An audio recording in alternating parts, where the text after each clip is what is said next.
তাহলে আমরা types of presentation নিয়ে কথা বলবো।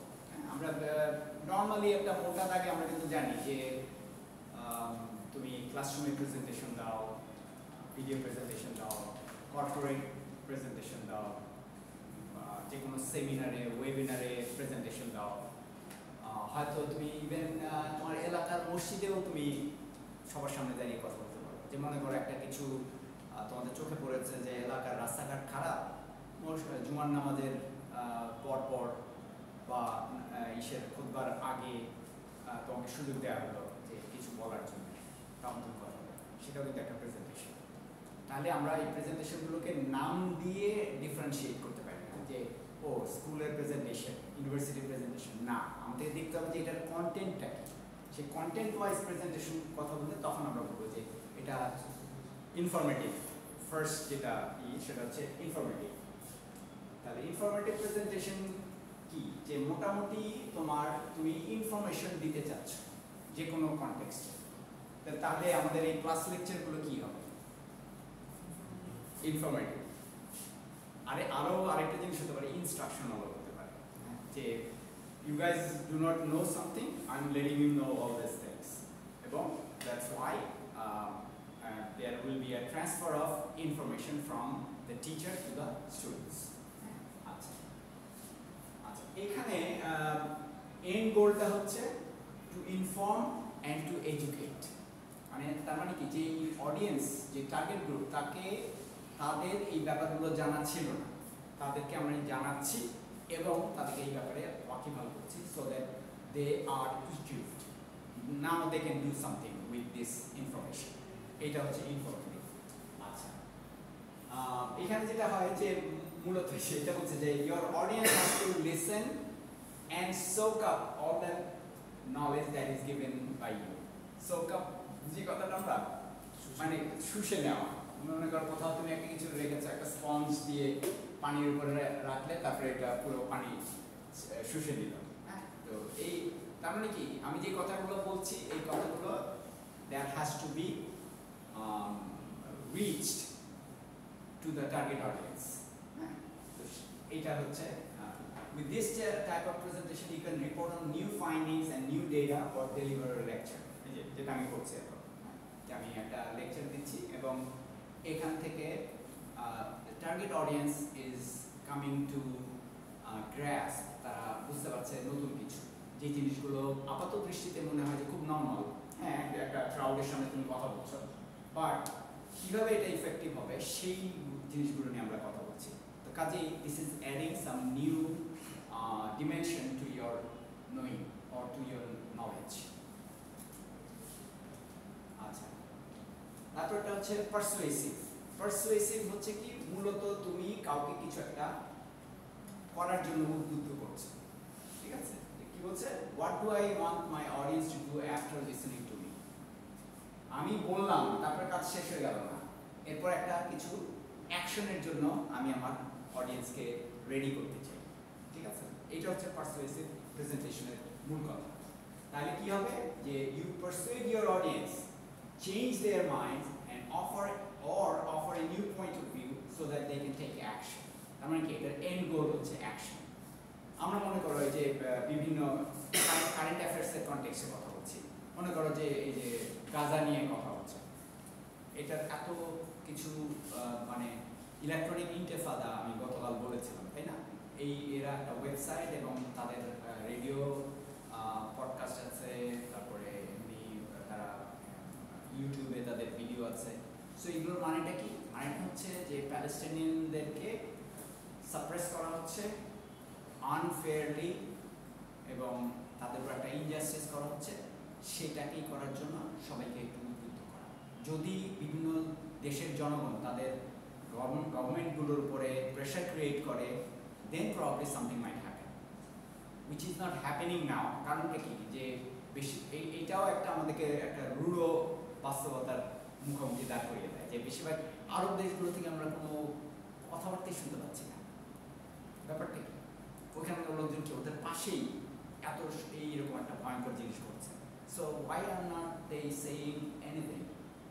তোমাদের কি মনে হয়? কেন তারা চুপ করে আছে কেন? পলিটিক্যাল ইস্যু কি যেমন মানে এই জিনিসটা তোমার, হ্যাঁ ঠিক আছে, আন্ডারস্ট্যান্ডিং ঠিক আছে, কিন্তু এটাকে ব্যবচ্ছেদ করতে হবে। ব্যবচ্ছেদ মানে কি? এটাকে চিরে দেখতে হবে যে আসলে তুমি একটা ব্ল্যাঙ্কেট টার্ম, বা এটাকে বলা একটা ব্ল্যাঙ্কেট টার্ম মানে কি? একটা কম্বল, একটা কিছুর উপরে আমি দিয়ে বললাম যে এখানে এই জিনিসটা আছে, political issue. But what type of political issue, what's going on, ওখানে পলিটিক্যাল সিস্টেমটা কি? যেমন ইউনিসেফ থেকে পরবর্তীতে যদি আমাদের আরব কান্ট্রি অথবা মুসলিম কান্ট্রিগুলো এরকম সেম সিচুয়েশনে পড়ে, তাহলে হচ্ছে ইউরোপিয়ান করবে করবে না না, কিন্তু তারা তো যে এই গাজার আশেপাশে যারা আছে তারা কিন্তু যথেষ্ট শক্তিশালী country, Bahrain, Kuwait, Saudi Arabia, না কিন্তু তারা they can act on their own, তাই না? হবে না, কারণ হচ্ছে শক্তিশালী যারা আছে ওরা হচ্ছে তখন আবার এদেরকে অ্যাটাক করে। হ্যাঁ, সেটা একটা ব্যাপার, মানে দেয়ার আর ডিফারেন্ট ওপিনিয়ন্স অ্যাবাউট দ্যাট। এই যে মনে করো আমি তোমাদেরকে এই যে পারসুয়েশনের সময় সাথে আরেকটা কিন্তু চলে আসে যে you make your audience understand what is the stake মানে হচ্ছে এটার ঝুঁকিটা কি। হ্যাঁ, তো ওই ব্যাপারটা হচ্ছে যে তার মানে কি এখানে আমাদেরকে চিন্তা করতে হবে যে এদের পলিটিক্যাল সিস্টেমগুলো কি হবে। এদের পলিটিক্যাল সিস্টেমগুলো কিন্তু সবই হচ্ছে ডিকটেটরিয়াল, তাই না? মানে একজন রাজা, একজন সুলতান, একজন মোহাম্মদ বিন সালমান, সেই সব he is calling the shots. যারা তার এগেইনস্টে কিছু বলছে তাদেরকে সে দেশের বাইরে বের করে দিচ্ছে, অথবা জেলে নিয়ে ঢুকিয়ে রাখছে, বা সামহাউ অর ওয়ার্স তাকে মেরে ফেলছে। ওই যে আদনান খাশোগি নাম শুনছো না? হ্যাঁ, ওই যে ইসে গিয়ে কি বলে তাকে টার্কিতে কেটে কেটে মেরে সৌদি আরবে নিয়ে চলে গেছে, এরকম অবস্থা। How brutal! তো হ্যাঁ, ডেফিনেটলি যে একটা রিপ্রাইজাল মানে একটা রিটালিয়েশন, যে তুমি একটা কিছু করবা তার এগেইনস্ট একটা বিপদ আছে, ডেফিনেটলি সেটা একটা। আরেকটা হলো যে ওখানকার সোশ্যাল স্ট্রাকচারগুলো এমনভাবে তৈরি করা হয়েছে যে জনগণকে প্রচুর সুযোগ সুবিধা দেওয়া হয়েছে, কিন্তু কথা হচ্ছে যে হ্যাঁ ওই যে অন্য কিছু নিয়ে তোমার মাথা ঘামানোর দরকার নেই। You are getting what you need, just stay quiet, ঠিক আছে? তো এই যে এই ব্যাপারগুলো কাইন্ড অফ, তার মানে কি তুমি যখনই, আমি এগুলো ইচ্ছা করেই নিয়ে আসছি কেন, যে তুমি যখন একটা পারসুয়েসিভ প্রেজেন্টেশন দিচ্ছ, you have to be ready to discuss the nitty gritty, এগুলোর ভেতরে কি আছে। এই জিনিসগুলো কিন্তু পারসুয়েসিভ প্রেজেন্টেশন কিন্তু খুব সোজা ব্যাপার না। আমি গিয়ে সবার সামনে একটা বক্তৃতা দিলাম, বা সবাই উঠে আমার সাথে অ্যাকশনে নেমে গেল, না, this is not going to happen. হ্যাঁ, মানে এটার জন্য একটা ওই ব্যাকগ্রাউন্ড দরকার। ব্যাকগ্রাউন্ড শুধু তোমার ব্যাকগ্রাউন্ড না, এই একটা পলিটিক্যাল সিস্টেমের ব্যাকগ্রাউন্ড। যেমন বাংলাদেশে মনে করো শেখ মুজিবুর রহমানের বক্তৃতা কিন্তু পারসুয়েসিভ তখনকার কনটেক্সটে, যে উনি এবং কিছুটা এটা কিন্তু মানে এটা একটা খুব মজার ব্যাপার যে আমরা যদি এই বড় বড় স্পিচগুলোকে অ্যানালাইজ করি, তাহলে দেখবো যে এগুলোর মধ্যে শুধু একটা জিনিস না, অনেক কিছু, অনেকগুলো ফ্যাক্টর আছে। যেমন ওই সময়ে আমাদের বাংলাদেশের জনগণের মাইন্ডসেট ছিল একটা কিছু করতে হবে, এবং সেটার জন্য তারা একটা পলিটিক্যাল লিডারশিপের দিকে তাকিয়েছিল, এবং শেখ মুজিব ওই সময় এসে এই জিনিসটাকে ডেলিভার করেছে, এবং একটা কিন্তু তারপরেও কি খুব সাকসেসফুলি ডেলিভার করতে পেরেছেন? আমি জানি না তোমরা এগুলো নিয়ে কখনো চিন্তা করেছো কিনা। তার কথা কিন্তু দেখো দুই ধরনের ছিল। একটা হচ্ছে যে নিয়মতান্ত্রিক সরকার বদলের জন্য অপেক্ষা করছে, গোল টেবিল বৈঠক হবে, ওই ভুট্টো আসবে, ইয়াইয়া তখনকার প্রেসিডেন্ট, দেশের সামরিক শাসক, আর ভুট্টো হচ্ছে আরেক পার্টি, পশ্চিম পাকিস্তানকে রিপ্রেজেন্ট করছে, আর উনি আমাদের বাংলাদেশকে রিপ্রেজেন্ট করছে। একটা আলোচনা সমঝোতার মাধ্যমে এটাই হবে। আবার অ্যাট দ্য সেম টাইম ছাত্রলীগের তখনকার যে একটা অংশ, তারা বলছে যে না, একটা কিছু করতেই হবে। তারা বাংলাদেশের ফ্ল্যাগও বানিয়ে ফেলছে অলরেডি, এবং সেটা ওই যে তোমার 2রা মার্চ কি 3 মার্চ সেটা ঢাকা ইউনিভার্সিটির কাছাকাছি উত্তোলন করা হচ্ছে। হ্যাঁ, 2রা মার্চ, হ্যাঁ 2 মার্চ। তো তার মানে কি তোমাকে এখন তাকে একটা ব্যালেন্স করতে হচ্ছে, যে একদল আছে অত্যন্ত মানে খালি উস্কে খালি বললেই ঝাঁপিয়ে পড়বে, কিন্তু উনি আবার দেখলেন যে এইরকম করলে যেটা হতে পারে যে তখন দেখা যাবে যে একটা ক্যাওয়াস তৈরি হবে, ওই ক্যাওয়াসের মধ্যে তার লিডারশিপ চলে যেতে পারে। ঠিক আছে, সো উনি এটাকে ব্যালেন্স করার চেষ্টা করছেন এবং ওই ব্যালেন্স করে একটা বক্তৃতা যেটা দিয়েছেন, ওখানে ঠিকই স্বাধীনতার কথা ছিল, আবার এমনও কেউ বলতে পারবে না যে না এ তো দেশ দেশ মানে পাকিস্তানি জানতা বলতে পারবে না যে ও দেশদ্রোহিতার একটা ব্যাপার আছে, মানে উনি ব্যালেন্স করার চেষ্টা করেছেন। তো সেই কনটেক্সটে তুমি যদি দেখো মানে এখানে তার পক্ষে এর চেয়ে বেশি কিছু করার ছিল না, আসলে ছিল না কোন সেন্সে যে উনি দেখেছেন যে ওই মুহূর্তে তাকে ইন্ডিয়া যে ঝাঁপিয়ে এসে হেল্প করবে সেটা না, ইন্ডিয়া তাকে একটু রেস্টুরেন্টের মধ্যে আছে, আবার অ্যাট দ্য সেম টাইম উনি শিওর ছিলেন না যে বাংলাদেশের জনগণ এই অস্ত্র সজ্জিত একটা মানে খুব দক্ষ একটা সামরিক বাহিনীর বিরুদ্ধে কতখানি দাঁড়াতে পারে।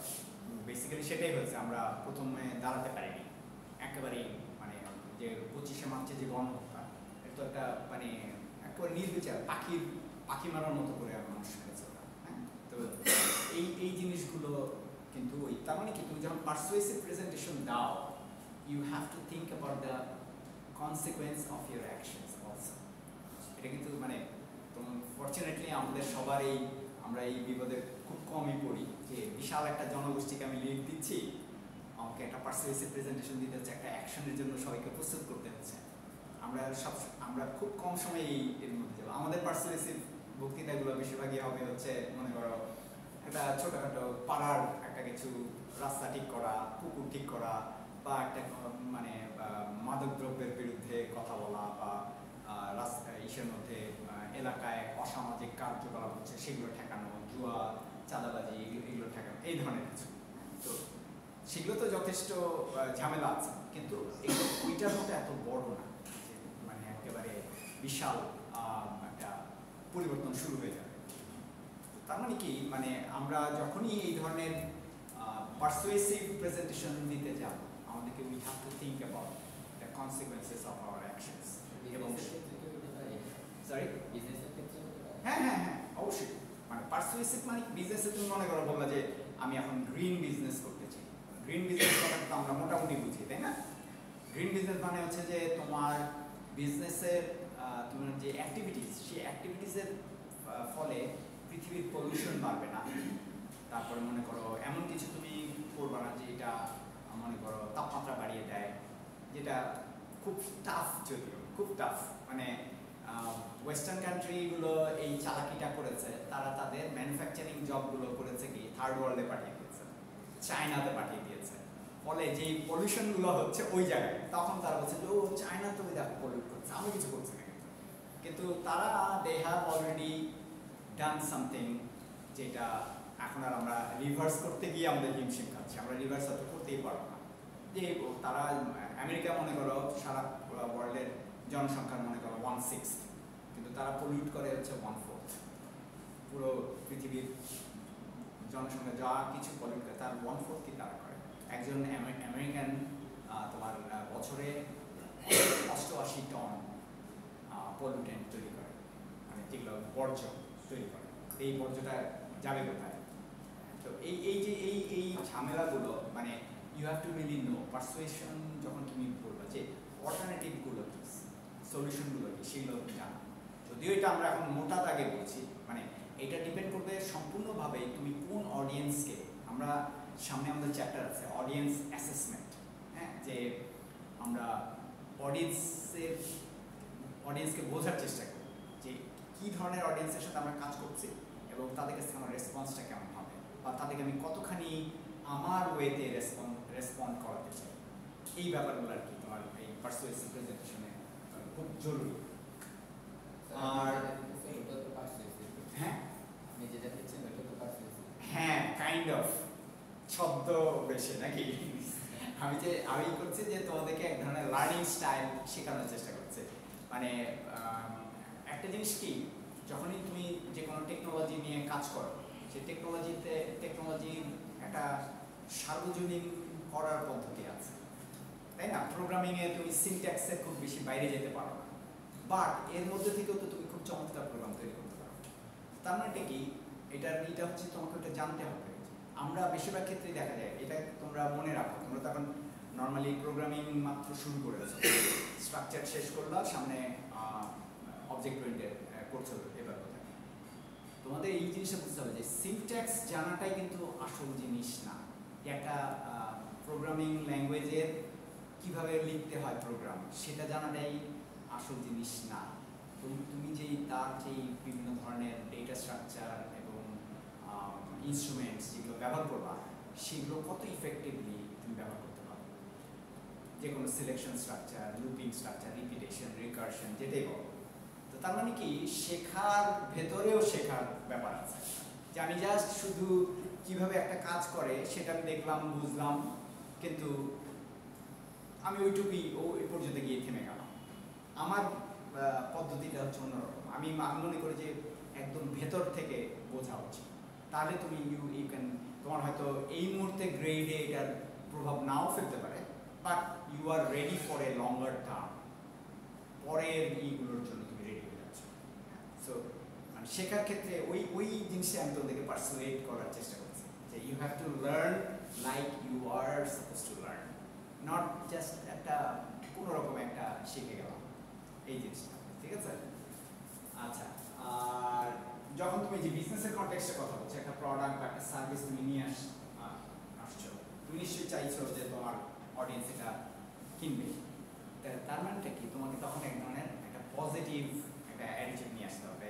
তোমাকে বুঝতে হবে যে এইটা প্রোডাক্টের মানে আনএথিক্যাল জিনিস আমি তোমাদেরকে করতে বলি না, কিন্তু অনেক সময় দেখা যায় যে অনেক প্রোডাক্ট মানে এইটা কিছুটা ডিপেন্ড করে তুমি কোন লেভেলে ওই প্রোডাক্টের হয়ে কাজ করছো। তুমি যদি একজন সিনিয়র ম্যানেজার হও, you are more free, but তুমি যদি একজন শুধুই সেলস পারসন হও, তাহলে কিন্তু তোমাকে যা চাপিয়ে দেওয়া হয়েছে তুমি ওইভাবে বলতে হবে। জিনিসটা খারাপ হলেও তোমাকে ভালো বলতে হবে, তাই না? মানে এই যে তার মানে এইটা অডিয়েন্স অ্যাসেসমেন্টের ক্ষেত্রেও কিন্তু এই জিনিসটা আসে, যে আমি কোন ধরনের অডিয়েন্সের সাথে কথা বলছি, যারা আসলে কিছু করার ক্ষমতা রাখে তাদের সাথে কথা বলছি, নাকি জাস্ট নর্মাল ওয়ার্কার বা নর্মাল যারা কনজিউমার্স তাদের সাথে কথা বলছি। সো ওইটা বুঝে তোমার এটাকে ক্যালিব্রেট করতে হবে। ক্যালিব্রেট মানে হচ্ছে ওঠানামা করা আর কি, এটাকে হয় এই স্কেলে আমি বলবো, নাহলে এই স্কেলে বলবো, এরকম এই জিনিসটা করতে হবে, ঠিক আছে? তাহলে মূল কথাটা হচ্ছে কি, পারসুয়েসিভ প্রেজেন্টেশন হচ্ছে আমাদের কোনো একটা পার্টিকুলার অডিয়েন্সকে কোনো একটা অ্যাকশন নেওয়ার জন্য যখন আমি উদ্বুদ্ধ করার চেষ্টা করছি, এবং this is not an easy job, definitely. মানে I have been through this experience many a times. আমি প্রচুর স্টুডেন্টদেরকে প্রচুর অ্যাডভাইস দিয়েছি, কিন্তু বেশিরভাগ ক্ষেত্রে দেখা গেছে যে তারা তাদের যে একটা কী বলে বিশ্বদৃষ্টি, বুঝি আমরা বিশ্বদৃষ্টির কথা না, তুমি যখন বড় হও বা তুমি আস্তে আস্তে যখন তরুণ গড়ে উঠতে থাকো, তখন তোমার কিন্তু একটা দৃষ্টিভঙ্গি তৈরি হয়। দৃষ্টিভঙ্গিটা আসে হচ্ছে তোমার স্কুল থেকে, প্রথমে আসে তোমার পরিবার থেকে, তারপর তোমার স্কুল, কলেজ, বন্ধুবান্ধব, কী ধরনের বন্ধুবান্ধবের সাথে তুমি চলছো, এবং তারপরে ইউনিভার্সিটি পর্যন্ত আসতে আসতে কিন্তু তোমার দেখা যায় যে মোটামুটি সে একটা শেপে চলে গেছে। ইউনিভার্সিটিতে এসে যদি তাকে বম্বার্ড করা হয় যে একেবারে পাল্টানোর জন্য, দ্যাট হ্যাপেন্স ভেরি সেলডম, খুব কম ঘটে সেটা, কিন্তু তারপরেও ঘটে যে ইউনিভার্সিটিতে এসে দেখা যায় যে লাইফ সম্বন্ধে দৃষ্টিভঙ্গি পাল্টে গেল, যে লাইফ ইজ লাইক দ্যাট।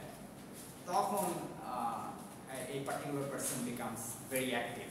তুমি হয়তো স্কুল কলেজে গায়ে হাওয়া লাগিয়ে পার করে দিয়েছো, ইউনিভার্সিটিতে এসে দেখছো যে ও আচ্ছা, আমাকে তো টিউশন পে করতে হচ্ছে, আমাকে তো কাজ করে এই টিউশনটা তুলতে হচ্ছে, অথবা তুমি বুঝতে পারছো যে তোমার বাবা অথবা মা বা যারাই তোমার টিউশন পে করছেন তাদেরকে অনেক কষ্ট করে এটা জোগাড় করতে হচ্ছে।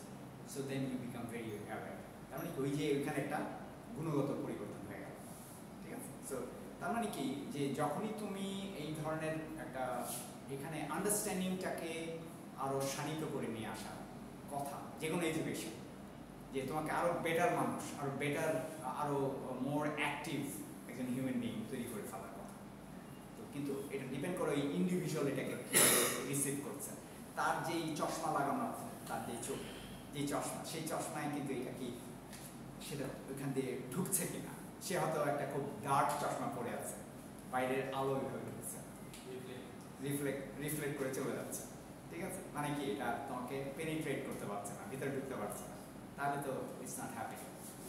তো তার মানে কি যে আমি অবশ্য অনেক মানে ইসের কথা বলছি, মানে কাইন্ড অফ তোমাদের এই লেভেলে হয়তো এত বেশি পারসুয়েসিভ বক্তৃতা দেওয়ার দরকার পড়বে না, but I am just saying that that's the ultimate thing you want to. তুমি কোথাও একটা পারসুয়েসিভ, তুমি মনে করো খুব ভালো প্রোগ্রামার, তুমি এখন জুনিয়র, তোমার ইভেন তোমার ইউনিভার্সিটির, তুমি মনে করো এখানে তোমাদের কম্পিউটিং ক্লাবে তুমি মনে করো একটা মোটামুটি ভালো পজিশনে আছো, ভালো প্রোগ্রাম করো, তুমি এখন তোমার যারা মাত্র নতুন ঢুকেছে তাদেরকে তুমি কিভাবে ভালো প্রোগ্রামার হয় সেটা বোঝাতে চাও। So this is the persuasive presentation. হ্যাঁ, এটা একই সাথে ইনস্ট্রাকশনাল, কারণ তুমি তাকে কি কি জিনিস করতে হবে সেটা বলছো, but at the same time তাদের যে একটা আপওয়ার্ড একটা ক্যারিয়ার বা আপওয়ার্ডলি মোবাইল একটা দক্ষতা অর্জন করতে হবে, সেটা দিকে তুমি তাদেরকে নিয়ে যেতে চাচ্ছ। প্রোগ্রামিং দিকে যে ঝোঁকটা ওটা, হ্যাঁ, যে মানে সে হয়তো আগে শিওর ছিল না, অনেকেই দেখবে যে প্রোগ্রামিংকে ভয় পেয়ে দূরে সরে থাকে, কিন্তু যখন একবার মজা পেয়ে যায় বা বুঝে যে এটার ভিতরে কি আছে, তখন কিন্তু সে আসলে অ্যাক্টিভ হয়ে যায়। তো এই বা এইভাবে তুমি আবার কোনো একটা কিছু মনে করো তুমি পড়াশোনার পাশাপাশি কোনো একটা কিছু প্রোডাক্ট তৈরি করো, সেটা তুমি বিক্রি করতে চাও, সেটা নিয়ে তুমি কথা বলছো। এবং আমি সবসময় যেটা হয় আর কি, this is not an ideal world, মানে অনেক সময় দেখা যায় যে বাধ্য হচ্ছে এমন কোনো প্রোডাক্ট বিক্রি করতে যে তুমি নিজেই হয়তো কিনতে না। আমরা যখন প্রথম আমেরিকাতে যাই তখন অ্যামওয়ে নামে এখানে যে কি বলে এটাকে, কি মার্কেটিং বলে, MLM, মাল্টি লেভেল মার্কেটিং, নাম শুনছে কিনা, এই যে কয়েকদিনে কেলেঙ্কারি হয়ে গেল যে টাকা পয়সা নিয়ে গায়ে, এরকম এখন অনেক জায়গায় চলছে। হ্যাঁ, আমেরিকাতে এরকম একটা ছিল অ্যামওয়ে, AMWAY, ওইটাতে কি ছিল যে ওরা বিভিন্ন ধরনের প্রোডাক্ট তৈরি করতো, জেনেরিক প্রোডাক্ট, কোনো নেম ব্র্যান্ড না, জেনেরিক প্রোডাক্ট বিভিন্ন জায়গায়।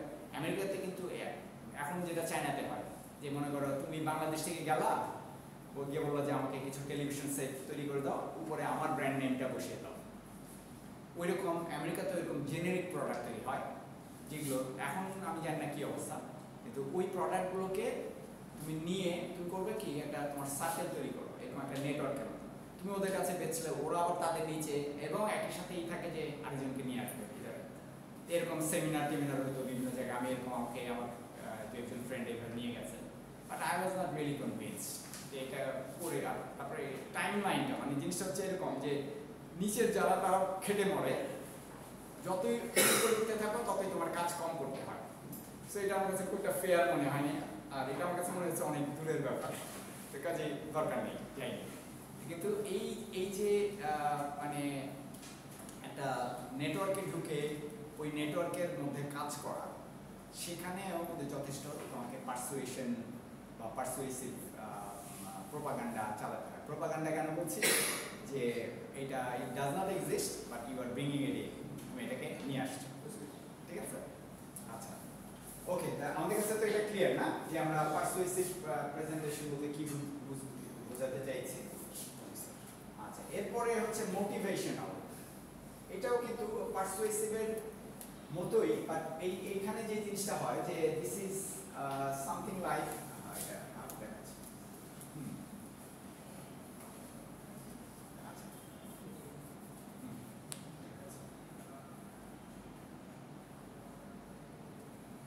আচ্ছা, সো নর্মালি মোটিভেশনাল প্রেজেন্টেশনগুলোকে এখন আমরা দেখতে পাই ইউটিউবে প্রচুর, তাই না? যে এখানে কিন্তু একটা জিনিস খেয়াল করো, এই যে ডিফারেন্সিয়েশনগুলো, পার্থক্যগুলো কিন্তু খুব বেশি ক্লিয়ার না, তাই না? যে পারসুয়েসিভ প্রেজেন্টেশন এবং মোটিভেশনাল প্রেজেন্টেশন পার্থক্যটা কি? আমরা যদি একটু চিন্তা করি, কি পার্থক্য হতে পারে? তুমি কাউকে মোটিভেট করার চেষ্টা করছো, আর কাউকে তুমি পারসুয়েট করার চেষ্টা করছো। মোটিভেশনালটা বেশিরভাগ ক্ষেত্রে হয় কি, তুমি একটা এথিক্যাল দিকে নিয়ে যাওয়ার চেষ্টা করছো, পারসুয়েশনে কিন্তু সেটা না থাকে। এই যে বিজনেস প্রোডাক্ট তুমি বিক্রি করতে যাচ্ছ, এখানে মোটিভেশনের কিছু নেই। যদিও বিজনেস অনেক সময় করে কি বিভিন্ন এটা এটা মানে আমি খুব ইন্টারেস্টিংলি অবজার্ভ করি, কিন্তু আমি I do not approve of it. সেটা কি যে তোমাকে আমি মোটিভেশন দিচ্ছি, বিজনেস অনেক ক্ষেত্রেই বিজনেস প্র্যাকটিসগুলোতে হয় কি যে তারা বিভিন্ন মোটিভেশনাল ব্যাপার ব্যবহার করে, but they do not mean it.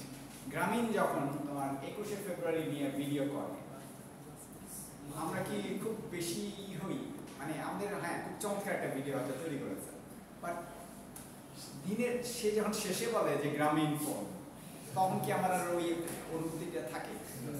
So that is not a motivational thing. Pursuit করার চেষ্টা করছে যে ওয়েল ইয়া খুব রেসপন্সিভ কোম্পানি, সে আমাদের যেই সব ন্যাশনাল সিম্বলিক যে কালচারগুলো আছে সেগুলোর সাথে পয়লা বৈশাখ বা মনে করো এগুলোতে, যেমন মনে করো এটা তো বোধ হয় রবি মনে হয় যে রবির কালারটাই লাল পয়লা বৈশাখের ওই রকম সময় আরো 4-5 বছর আগে এরকম একটা নিয়ে এসছে।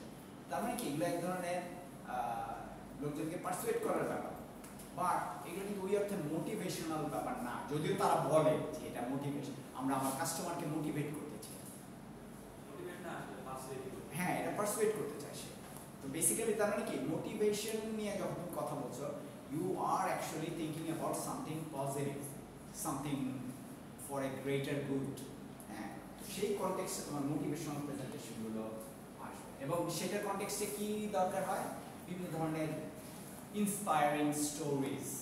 আমি মোটিভেট কেন হব? আমি একটা নির্দিষ্ট ওয়েতে আমি বলছি আমার অডিয়েন্সকে কাজ করার জন্য, আমি তাদেরকে মোটিভেট করার চেষ্টা করছি, but I do not have an example. কালকে হবে হবে না, আমি দেখাবো যে ও আচ্ছা আমার এলাকায় আমি এই কাজটা করেছি, এর ফলে লোকজনের জীবন মান উন্নয়ন হয়েছে, উন্নতি, এলাকার পরিবেশ উন্নতি হয়েছে। ও তখন আরেকজন বলবে যে ও আচ্ছা then we can do it in our area. এইগুলো হচ্ছে মোটিভেশন, ঠিক আছে? মানে পারসুয়েশনের ভেতরে তুমি আনতে পারো এক্সাম্পল, কিন্তু মোটিভেশনে তোমার এই ধরনের একটা সলিড এক্সাম্পল লাগবেই, ঠিক আছে? তার মানে কি আমরা ডিফারেন্সিয়েট করতে পারছি যে কোনটা মোটিভেশনাল কোনটা পারসুয়েশন, রাইট? কারো অসুবিধা নাই তো? আচ্ছা, গুড। ওকে, লাস্ট যেটা সেটা হচ্ছে আমাদের ইনস্ট্রাকটিভ। এইটা মূলত দেখা যায় যে অনেক বেশি স্পেসিফিক।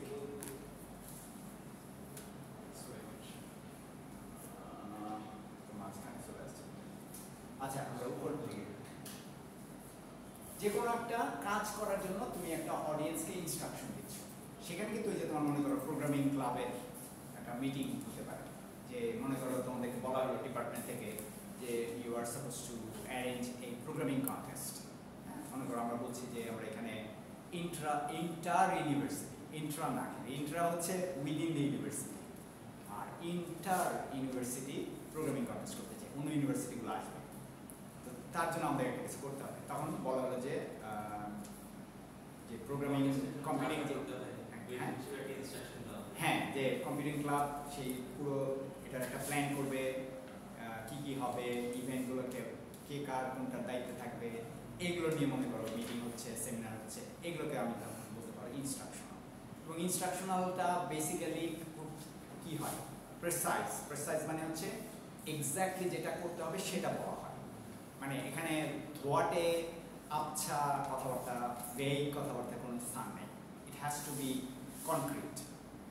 তো এইটা হচ্ছে তোমার, এবং এখানে আরেকটা কি যে তুমি you have to have some goals. প্রত্যেকটা প্রেজেন্টেশনের একটা গোল আছে, বাট এইখানে হচ্ছে কি অ্যাচিভেবল গোল তোমার সামনে আছে, সেটা অ্যাচিভ করার জন্য ধাপে ধাপে যে তোমাকে যেতে হবে, এই ব্যাপারটা তুমি তোমার অডিয়েন্সকে বোঝাও, এই ব্যাপারটা তুমি তোমার অডিয়েন্সের ভিতরে দিয়ে দিতে চাও, এইটাই হচ্ছে আমাদের ইনস্ট্রাকশন। আচ্ছা, এইখানে হ্যাভিং সেড এই যে 4 ধরনের আমাদের প্রেজেন্টেশন, এই 4 ধরনের প্রেজেন্টেশনের কনটেক্সটে মনে করো আমরা আমাদের একটা পার্টিকুলার সোসাইটিতে যেই ধরনের প্রেজেন্টেশন হোক না কেন, এই 4 ধরনের ক্যাটাগরিতে তুমি ফেলতে পারো।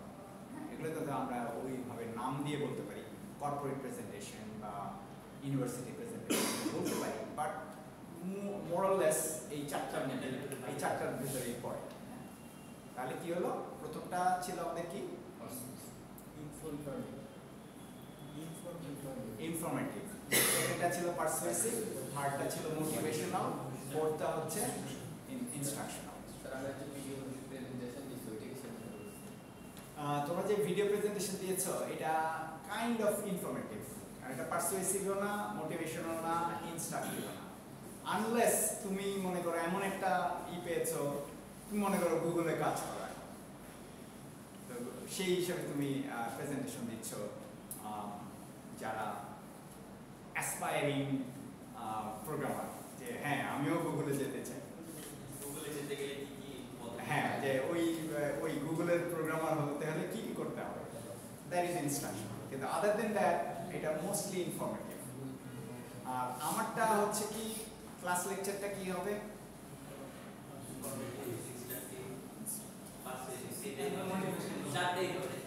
আমি এটাকে মোটিভেশনাল করে ফেলি, ঠিক আছে? সো আমার তোমার কাছে আইডিয়াটা ক্লিয়ার হয়েছে। আচ্ছা, পরীক্ষায় মানে মিড টার্মে কি ধরনের কোশ্চেন থাকবে, এরকম একটা সিনারিও দেওয়া থাকবে।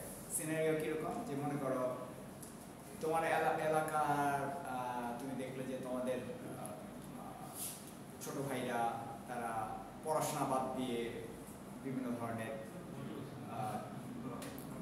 খেলাধুলা, অনলাইন গেমিং এগুলোতে হয়ে গেছে, ইনভলভ হয়ে গেছে।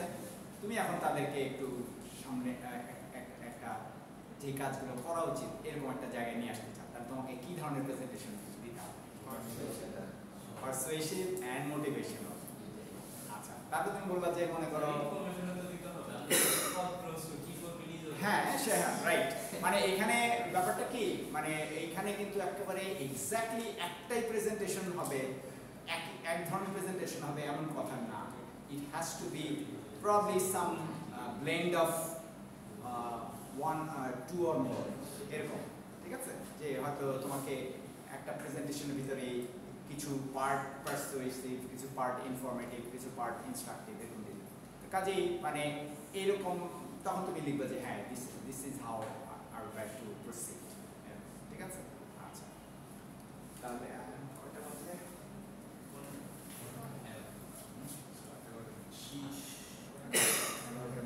আচ্ছা, কত 12 মিনিট আছে। আচ্ছা, আমি আর 5 মিনিট কথা বলি পারপাস অফ প্রেজেন্টেশন, এটা নিয়ে একটু কথা বলি। সো মূলত পারপাস অফ প্রেজেন্টেশন মানে কিন্তু এই চারটাকে তুমি, আমরা যে চারটা ক্যাটাগরি বললাম, এই চারটাকে তুমি টেকনিক হিসাবে দেখতে পারো। যখন তুমি এটাকে টেকনিক হিসাবে দেখো তখন তোমার জন্য একটা কি বলে এটাকে, একটা কি কি কাজ করতে হবে সেটা একটা সুস্পষ্ট একটা দিক নির্দেশনা তুমি পেয়ে যাও, একটা ক্লিয়ার পিকচার তোমার সামনে আসে।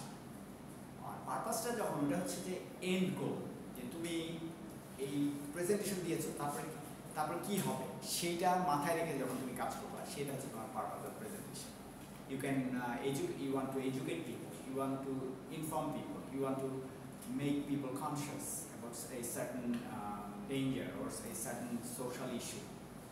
এই জিনিসটা হচ্ছে পারপাস, ঠিক আছে? তার মানে কি আমাদের যে কোনো প্রেজেন্টেশনের কনটেক্সটে আমাদেরকে ওইভাবে স্টেপ বাই স্টেপ আগাতে হবে, যে ফার্স্ট আমরা সবই আলাপ করবো, কিন্তু এখানে আমি একটু মোটা দাগে বলছি, যে একটু জাস্ট সামারি করে বলছি। যে মনে করো তোমাকে বলা হলো যে এই ধরনের একটা অডিয়েন্সের সামনে তুমি প্রেজেন্টেশন দেবে, তখন তুমি কি করবে? তখন তোমার প্রথম কাজ হচ্ছে তোমার লক্ষ্যটা কি, এন্ড গোলটা কি, পারপাসটা ক্লারিফাই করা, পারপাসটা বোঝা। তারপরে তুমি কোন ধরনের প্রেজেন্টেশন দিয়ে এই কাজটা করতে পারো, তখন তোমার যে টাইপস অফ প্রেজেন্টেশন, যখন তুমি টাইপস অফ প্রেজেন্টেশন বুঝতে পারলা, তখন তোমাকে এই প্রেজেন্টেশনের জন্য অ্যাপ্রোপ্রিয়েট টেকনিকগুলো কি, যেগুলো আমরা এখনো আলাপ করিনি, সামনে করবো। সেই মনে করো বডি ল্যাঙ্গুয়েজ, যে আমি যেভাবে কথা বলছি, I am using the limbs of my body, my facial expression, eye contact, এগুলো হচ্ছে body language. I am also using my verbal কি বলবো ইনস্ট্রুমেন্টস, ভার্বাল ইনস্ট্রুমেন্টস মানে আমার গলার স্বর, এবং the way I am using it, either আমি আমার গলার স্বর উঠাচ্ছি, আবার সামটাইমস নামাচ্ছি, একটু পজ দিচ্ছি, তার মানে কি এইটাকে বলা হচ্ছে পিচ এবং ইন্টোনেশন, এই জিনিসগুলো নিয়ে। তারপরে আমি কত দ্রুত কথা বলছি, মানে দ্রুত কথা বলাটা কিন্তু একেবারেই প্রেজেন্টেশনের জন্য ঠিক না, আনলেস তুমি মনে করো তোমার হাতে সময় নাই, মনে করো তুমি একটা মিলিটারি মিশনে যাচ্ছ, মানে তোমার 8 ঘন্টা বেশি ব্রিফিংয়ের সময় পাচ্ছ না। কিন্তু বেশিরভাগ ক্ষেত্রেই you should not speak for fast. You are supposed to make sure that every member of your audience understands what you are trying to say. তো এইটা একটা ব্যাপার। তারপরে তোমার এই ব্যাপারে রিসার্চ করা দরকার, যে তুমি যেই ব্যাপারে প্রেজেন্টেশন দিচ্ছ। নর্মালি দুইটা জিনিস ঘটে, একটা হচ্ছে যে তুমি এমন কিছু নিয়ে কথা বলছো যেটা তুমি অলরেডি জানো, আরেকটা হচ্ছে তুমি জানো না কিন্তু তুমিও জানতে চাও এবং তুমি অডিয়েন্সকে জানাতে চাও। ওইটা হচ্ছে একটু ডিফিকাল্ট। তাহলে তো ওইগুলোর জন্য তোমার কী করতে হবে? রিসার্চ করতে হবে। রিসার্চ করার উপায় কী? রিসার্চের সোর্সগুলো কী, কোন অরিজিন থেকে আমি আমার ডেটা নেব, এই জিনিসগুলো ধাপে ধাপে, বা আমি একটা আইডিয়া নিয়ে কীভাবে কাজ করবো, ব্রেইন স্টর্মিং করবো কীভাবে, এইগুলো আসবে। তারপরে এর মধ্যে আবার আছে মনে করো স্টেজ ফ্রাইট, লোকজনের সামনে তুমি কথা বলতে ভয় পাও, স্টেজে উঠলেই তোমার পা কাঁপতে থাকে। How to counter that, how to get use, এই ব্যাপারগুলো নিয়ে আমরা আলাপ করব। ঠিক আছে? সো আজকে যা পড়ালাম এর মধ্যে কোনো প্রশ্ন আছে? দেখো, মানে একটু চিন্তা করো, মানে do not be so fast to answer. Just চিন্তা করো যে আচ্ছা স্যারের এই কথায়, মানে একটু চিন্তা করো যে আমি কোন প্রোগ্রেশনে গিয়েছি। প্রথমে আমি কী নিয়ে কথা বলেছি? প্রথমে আমি আমাদের টাইপস অফ প্রেজেন্টেশন নিয়ে কথা বলেছি, মোস্টলি ওইটা নিয়ে কথা বলেছি। এরপর আমরা পারপাস নিয়ে কথা বলেছি। এর মাঝখানে যেগুলো এনেছে যে how to cite an example, বাস্তব ঘটনা থেকে কীভাবে উদাহরণ দেওয়া যায়। মোটিভেশনাল হলে হয়তো তুমি you can use some kind of proverbial story. Proverbial story কি, যে অনেক সময় থাকে না নীতিকথা, ঈশপের ঈশপের গল্প আমি জানি না তোমরা পড়েছি কিনা, আমরা ছোটবেলায় পড়তাম। তো এই জিনিসগুলো ইভেন অনেক সময় গোপাল ভাঁড়ের এখন যে দেখায় তোমার দেখায়, ওখানে হয়তো তুমি একটা মেসেজ পেতে পারো। অথবা তুমি মনে করো গোপাল ভাঁড় দেখে এরকম একটা অডিয়েন্স এবং বাচ্চাদের সাথে কথা বলছো। So you have use also context, কোন কনটেক্সট, এরা কোন কনটেক্সটের সাথে পরিচিত, সেই কনটেক্সটে আমাকে কথা বলতে হবে। তার মানে দেয়ার আর লট। আমি মানে প্রেজেন্টেশন, আই হোপ তোমরা বুঝো যে প্রেজেন্টেশন ঠিক খুব মানে এত সোজাও না, কিন্তু আবার খুব কঠিনও নয়, যদি আমরা এই জিনিসগুলোকে বিচার করি, এগুলোকে স্পেসিফাই করে ওগুলো অনুযায়ী আমরা যদি কাজ করি, you can really make a good presentation. This is not difficult. মানে অনেক সময় আমার কাছে স্টুডেন্ট এসে যে বলে, স্যার আমি টপিক খুঁজে পাচ্ছি না। কী আশ্চর্য, কী বলো তুমি টপিক খুঁজে পাচ্ছ না? তোমার চারপাশে টপিক, তুমি জাস্ট কোথাও বসে থাকো, দেখো লোকজন কীভাবে যাতায়াত করছে, তার মধ্যে তুমি হয়তো একটাই পাবে যে ও আচ্ছা এটা দিনের কোন সময়, ও আচ্ছা এখন লাঞ্চ টাইম, লোকজন আসছে, তাদের কী অ্যাটিটিউড, কী কোথায় কী ধরনের খাবার খাচ্ছে, এগুলো নিয়ে তুমি একটা স্টোরি করে ফেলতে পারো। মানে this is not something your own, তুমি এটা তোমার জানার দরকার পড়ে না, জাস্ট খালি পর্যবেক্ষণ করেছ, অবজারভেশন থেকে তোমার কিছু একটা মাল মশলা চলে আসে। এগুলো আমরা রিসার্চে দেখাবো কীভাবে ইউ ক্যান ফাইন্ড থিংস। ঠিক আছে? ওকে।